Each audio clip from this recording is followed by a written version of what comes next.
The U.S. troops who flew to Bolivia this week today began raiding cocaine plants in the tropics of northeastern Bolivia. The Associated Press reported that 6 U.S. Army Black Hawk helicopters were used in the raids. The helicopters and 100 U.S. soldiers were sent to Bolivia to help local narcotics officers crush that country's vast cocaine industry, which U.S. officials see as a major supplier for this country and Europe. Our next focus, the U.S. and the war on drugs in Bolivia. Last month, in what was a highly publicized and unprecedented use of U.S. military forces, the Reagan administration sent helicopters and troops to help stamp out cocaine refineries near Trinidad, a tiny provincial capital in the eastern part of Bolivia. This week, a high-level delegation from Bolivia is in Washington, seeking economic and military aid to set off the cost of the U.S. operation and to continue the fight against cocaine traffickers once the U.S. forces return home. We'll be talking to a Bolivian cabinet minister about that. But first, a report from Special Correspondent Charles Krause on the progress the U.S. troops assigned to Operation Blast Furnace have made so far.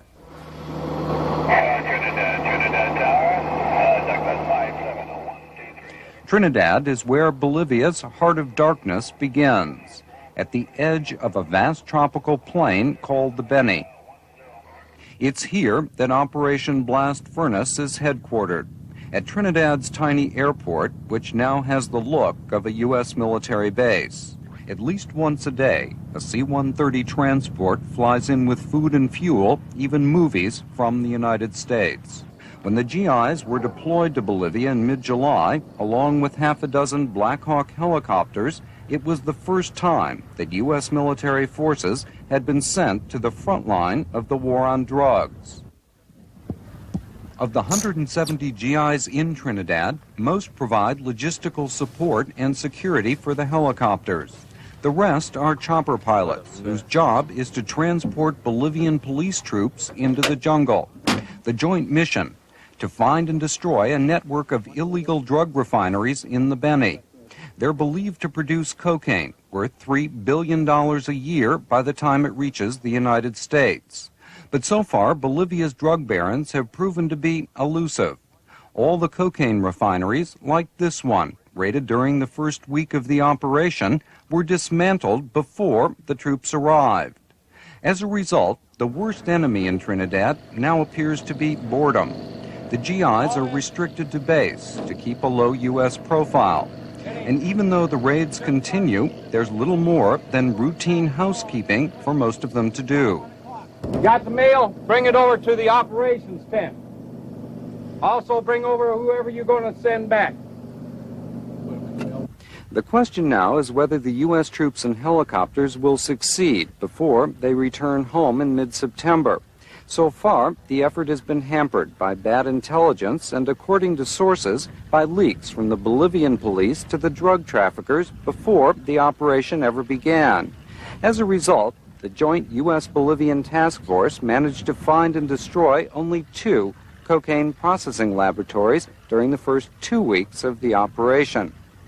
The record has hardly improved since. Operation Blast Furnace has yet to find a major drug trafficker and has yet to seize even a gram of cocaine.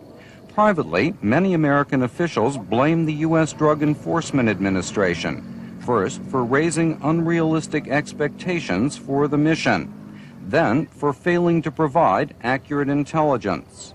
Among Bolivians, the DEA has become something of a joke. Let's put it this way, if they'd been Israelis, I think the results would have been different. Gonzalo Sanchez de Lozada is Bolivia's Minister for Economic Planning. In La Paz, he told us that Blast Furnace was bungled from the beginning. The program was leaked, and it wasn't properly handled. It took them a very long time to get out into the Beni. They didn't really have a grip on where the airstrips were, and the usual comedy of errors that these operations get when they're not properly planned or executed. I think there have been some startup problems. There have been glitches in putting the information together. Edward Rule is the United States ambassador to Bolivia. But the point is, this has thrown a monkey wrench into the entire narco-trafficker structure in Bolivia. And the whole coca economy is coming to a halt. This was the Bolivian government's intention when it devised the present strategy of going after the traffickers as a way to put economic pressure on coca-growing peasants to try to encourage them to go into legal crops. I think it's working. Next to Haiti, Bolivia is the poorest country in the Western Hemisphere. It's also the only country in the world where growing coca leaves, the raw material for cocaine, is completely legal. Poor peasants and miners chew the leaves to ward off hunger, altitude sickness, and the bitter cold. Leaves for chewing are sold openly in the capital, La Paz, and throughout the country. But in recent years, Bolivia's coca production has expanded to meet the demand for cocaine in the United States. Over the past month, since Operation Blast Furnace began, the illegal market has dried up. The drug traffickers have stopped buying, and the price of coca leaves has plummeted. The U.S. hopes that without a market, the coca farmers will be driven out of business permanently. The Bolivian government is equally determined to wipe out cocaine production, but it's also worried about the tens of thousands of coca farmers who will go bankrupt and about Bolivia's already depressed economy. Cocaine is by far the country's biggest export, worth $600 million a year. The Bolivian government has now told the Reagan administration that to end the drug trade and to maintain the country's economic and political stability, Bolivia will need far more than short-term military aid from the United States. To discuss this further, we have Bolivia's Planning Minister, Gonzalo Sanchez de Lozada. He's among a group of Bolivian ministers who've been meeting with President Reagan, Vice President Bush, and Secretary Schultz and Weinberger on the cocaine campaign. Mr. Minister, what precisely are you asking the U.S. for now? Well, we've brought a joint proposal, and one of the things, the first and most important priority, is to make sure that before the American support, logistic support, is removed from Bolivia, we have the equipment and the training and the spares to maintain this interdiction effort for the next 3 years. We have proposed this, and it's basically a problem of equipment and training, because now that we've started this war, we have to finish it. We cannot concede or let it go.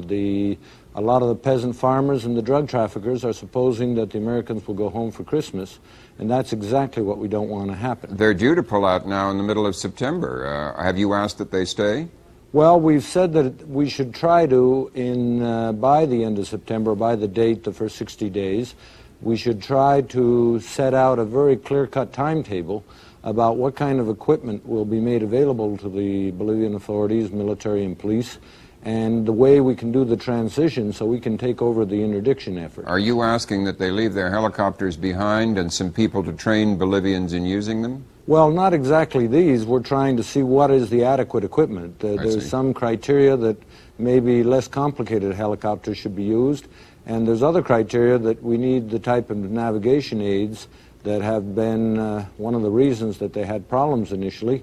We are trying to set up a joint task force to decide exactly that, because we think that this is very connected to eradicating the crop.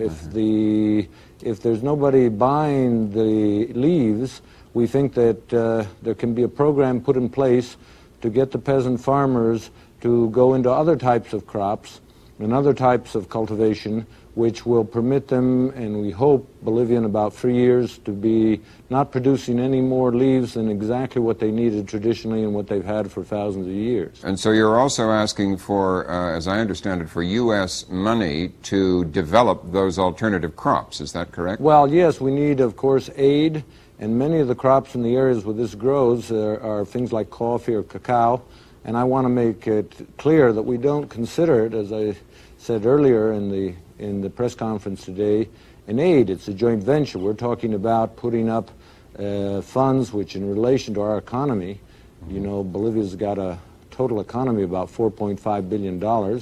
We've come through and we're in the middle of a very serious economic crisis, because one of the reasons that we had to undertake and ask for U.S. aid is that our traditional export collapsed. Tin dropped 70%, petroleum products which we export dropped 60%.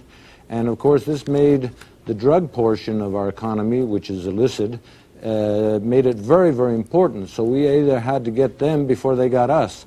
We were very worried that they'd start buying the companies, the media, and even the political parties if they were not dealt with in an absolutely serious manner. And that's why we felt it necessary to invite in the type of logistic support that we didn't have to struggle with this industry. If I understand you correctly, what you're asking for might mean some prolonged U.S. presence there in terms of advisors or trainers or something, might it? Well, it might. We think that, and that's what we've been up for, we want to set up a task force to look at how to do it as quickly as possible. And is the administration favorable to that? Have they said yes? Or? Well, let's put it this way. They are very interested in trying to find a way that we can be successful in this, and they think that some of our ideas merit serious consideration.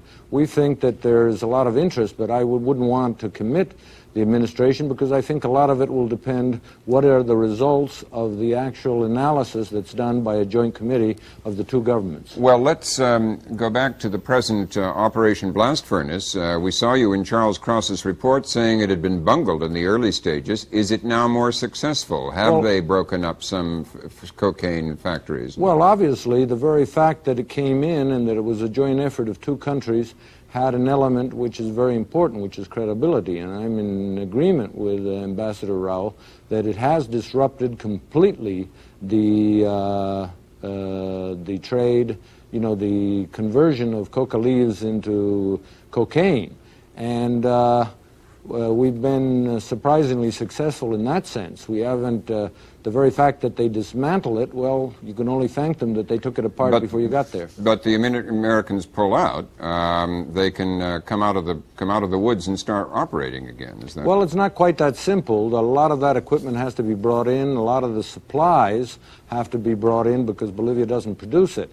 But at the same time, that's exactly what we don't want to happen. We don't want to be able, if we have a gap or an interruption in this interdiction effort, we are very fearful that there will be a combination that we've seen in Colombia and in Peru of extremist political elements with dispossessed peasants and financed by drug traffickers, creating guerrilla bands and trying to create the infrastructure to protect themselves from this type of operation. In a word, now we've started, we've got to go ahead. In a word, how long do you think some American presence would be required in order to assure that doesn't happen? Well, I think what is our interest of both countries is to have the transition done as smoothly and as quickly as possible. Right now, of course, everybody who's against the American presence is sort of identified with being in favor of the traffickers. But with time, we know that it'll become a sovereignty issue, and we know that here in the United States there'll be pressure to bring the American support elements back to the country. So we want to do it as quickly as possible, and that's why we've been visiting Washington and talking to some of the top authorities here. Well, Mr. Minister, thank you very much for joining us. Thank you very much for inviting me.